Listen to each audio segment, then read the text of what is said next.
Orang sih mau makan aja, makin nungguin teman ditraktir, mau makan enak begitu. Kelihatan doang orangnya imprih banget sama teman, padahal mah medit. Orang meditnya ini ketutugan. Saban hari kerjaannya begitu, minta ditraktir sama temen. Iya aja mah boro-boro kali mau ngeluarin duit dari kantongnya.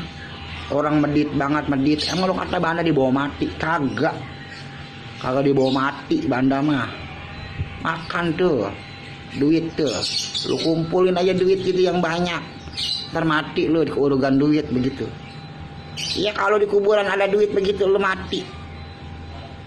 Ada tukang jajanan, kagak ada, makanya sebelum mati jajan yang banyak. Traktir teman-teman lu begitu, jangan medit. Orang sih meditnya ketutugan, apa koret nentet pantat kuning begitu.